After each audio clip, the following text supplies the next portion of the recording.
auprès de Dieu, mais il y a le fait que tu sois délivré de la malédiction qui est sur ta famille. Il y a le fait que ta vie sociale puisse prospérer, ta vie financière puisse aussi prospérer. Le constat que je fais et que nous allons lire ici, dans le livre nous allons lire 2 passages ce matin. Le premier passage se trouve dans 3 Jean, verset 2. Le deuxième passage se trouve dans Malachie, chapitre 3, verset 8, verset 18. On va se lever pour honorer la parole de Dieu. Bien-aimé, je souhaite que tu prospères à tous égards et sois en bonne santé comme prospère l'état de ton âme. Le verset 8. Un homme trompe-t-il Dieu? Car vous me trompez. Vous dites, en quoi t'avons-nous trompé? Dans les dîmes et les offrandes. Vous êtes frappés par la malédiction et vous me trompez la nation tout entière. Apportez à la maison du trésor toutes les dîmes afin qu'il y ait de la nourriture dans ma maison. Mettez-moi de la sorte à l'épreuve, dit l'Éternel des armées. Et vous verrez si je n'ouvre pas pour vous les écluses des cieux. Si je ne réponds pas sur vous la bénédiction en abondance. Vous, je menacerai celui qui dévore et il ne détruira pas les fruits de la terre. Et la vie ne sera pas stérile dans vos campagnes, dit l'Éternel des armées. Toutes les nations vous diront heureux, car vous serez un pays de délices, dit l'Éternel des armées. Vos paroles sont rudes contre moi, dit l'Éternel. Et vous dites, qu'avons-nous dit contre toi? Vous avez dit, c'est en vain que l'on sait Dieu. Qu'avons-nous gagné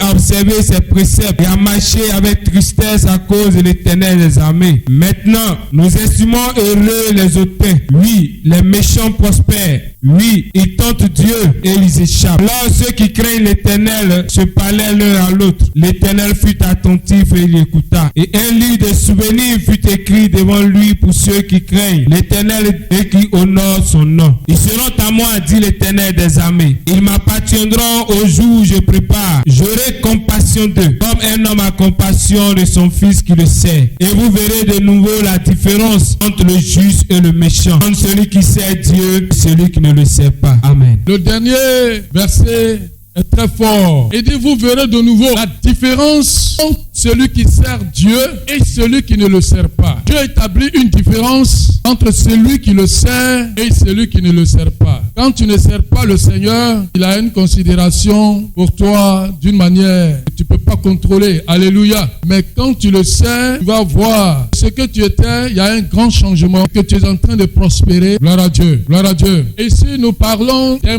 pont de l'évangile. Crois au Seigneur Jésus et tu seras sauvé. Alléluia. Tu seras sauvé de quoi? Dans un premier temps, tu seras sauvé du péché. Quand tu es sauvé du péché, tu es sauvé des conséquences du péché. Et ce sont les conséquences du péché qu'on appelle la malédiction. Ça, ce sont les conséquences du péché. La malédiction. La malédiction contient tous les malheurs. Que la grâce de Dieu soit sur toi ce matin. Il dit au verset 2 de 3 Jean, bien-aimé, je souhaite que tu prospères à tous égards. Je souhaite que tu prospères à tous égards, comme prospère l'état de ton âme. Qui veut dire que le niveau de prospérité que tu as est l'état de ton âme. Il dit, je souhaite que tu prospères à tous égards, comme prospère l'état de ton âme. Le niveau de vie que tu as est l'état de ton âme. Ce que ton âme croit, c'est là que tu es arrivé. Mais le Seigneur te dit, il faut que tu prospères. Que aussi ton âme prospère. Pour prospérer, qu'est-ce qu'il faut? Pour que l'âme prospère, il faut quoi? Il faut que l'âme prospère, il faut quoi? Il faut te donner au Seigneur. Or, la Bible nous dit, le Seigneur c'est l'Esprit. Le Seigneur dit, sa parole est esprit et vie. Il dit, ma parole est esprit et vie. Vous voyez, le mot esprit vient toujours. Le Seigneur c'est l'Esprit. La parole de Dieu est esprit et vie. Amen. Donc le Seigneur c'est l'Esprit. La parole de Dieu est esprit et vie. Elle a dit, donne ta vie au Seigneur. Donner sa vie au Seigneur, c'est accepter la parole de Dieu dans ta vie. La parole de Dieu est esprit et vie. Si tu l'as reçue, c'est le Seigneur que tu as reçu. Si tu rejettes cette parole, c'est le Seigneur que tu as rejeté. Si tu obéis cette parole, c'est à Dieu que tu as obéi. Gloire à Dieu. Pour prospérer, il te faut la parole de Dieu. Pour prospérer, il faut obéir la parole de Dieu. Alléluia. Romains chapitre 8, le verset 14 dit, celui qui est conduit par l'Esprit de Dieu est quoi?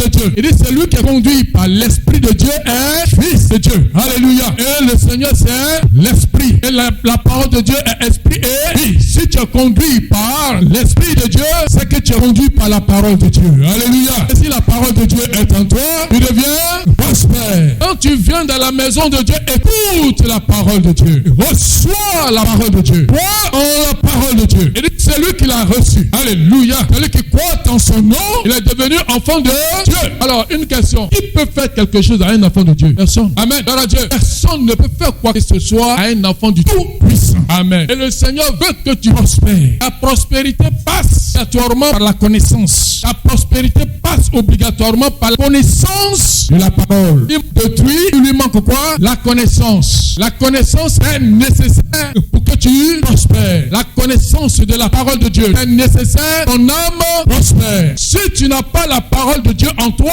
tu seras conduit par une autre parole. Toute autre parole qui te conduit et qui n'est pas la parole de Dieu est contre ta vie. Celui qui s'est donné pour toi, celui qui s'est donné pour que tu vives, pour que tu puisses prospérer, c'est le Seigneur. Il est la parole. Alléluia. Et quand tu te donnes à la parole et que la parole habite pleinement en toi, la prospérité dans la connaissance commence par là. Et tu commences à être riche dans la connaissance. Parce que pour être riche dans les finances, en tant qu'enfant de Dieu, tu dois avoir la connaissance de la volonté de Dieu. Les gens sont prospères dans le monde et ils pensent qu'ils sont bénis. Dans le monde, les gens sont prospères et ils pensent qu'ils sont bénis. Ce qu'ils ont là, c'est la prospérité, c'est pas la bénédiction. Parce que le moyen que tu utilises pour devenir riche, là, le moyen que tu utilises pour devenir riche détermine si tu es béni ou bien si tu n'es pas béni. Je connais des gens, j'ai entendu parler des gens qui sont des voleurs et ils sont riches. Est-ce qu'ils sont bénis?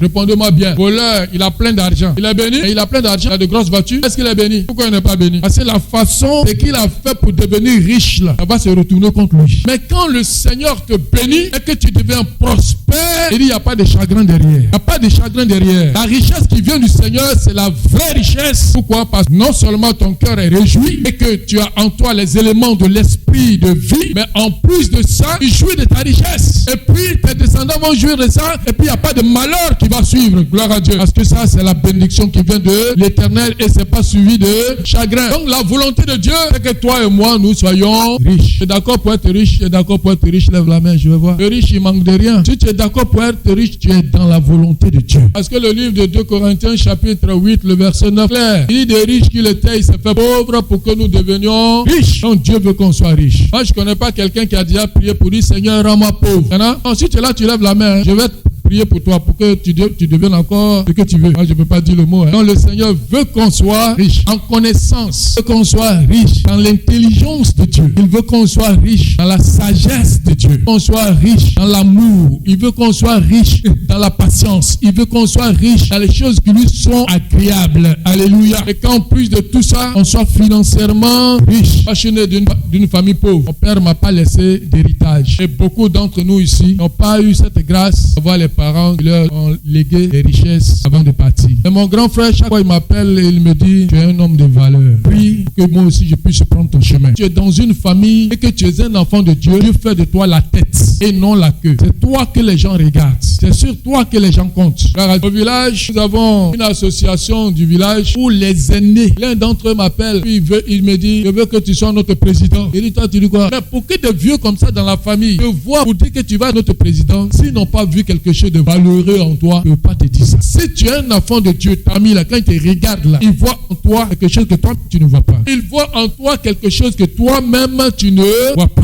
Et lorsque la gloire de Dieu est sur toi, je regarde une prospérité. Il ne peut pas imaginer que quelque chose te manque. Parce qu'en réalité, c'est ce que le Seigneur fait dans la vie de celui qui le craint. Il va mettre une différence, c'est celui qui craint Dieu et celui qui ne le craint pas. Et dit, vous verrez désormais la différence entre celui qui craint Dieu et celui qui ne le craint pas. Quand tu as la crainte de Dieu, Dieu a une considération pour toi. Dieu a une considération spécialement pour toi. Il te regarde d'une manière que toi-même tu ne sais pas. Mais à cause de ce que dans ton cœur tu le crains, il a une considération pour toi. Parce que si tu ne crains pas Dieu, son enfant, mais lui-même va te résister. J'étais en train de donner un enseignement au pasteur. Puis je disais ceci. Il dit, si vous êtes pasteur, c'est vous que le peuple regarde. Si vous ne prospérez pas, le peuple ne va pas prospérer. Donc les premiers qui doivent apporter leur dîme dans une église, c'est le pasteur d'abord. Malachie chapitre 3, le verset 8, nous dit, et nous allons le pas à pas. Quelqu'un me prend ça. Est-ce qu'un homme trompe Dieu? Parce que vous me trompez. Et vous dites, on t'a trompé dans quoi? Il dit dans les dîmes. Une façon de dire que Dieu te donne, mais toi tu ne peux pas le tromper. Parce que lui voit ce qu'il t'a donné. Alléluia. Il sait ce qu'il t'a donné. Donc quand tu n'apportes pas, lui voit, lui regarde. C'est par rapport à ce qu'il voit, par rapport à ce qu'il regarde, par rapport à l'attitude de ton cœur, qu'il va te fermer les portes ou bien qu'il va les ouvrir.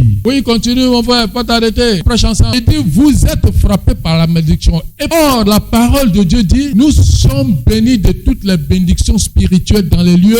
Donc si tu es béni, afin de frapper malédiction, là, ça vient d'où? Les enfants de Dieu, nous sommes quoi? Nous sommes bénis. Dis, je suis béni. Il dit, mais vous êtes frappés par la malédiction et vous me trompez.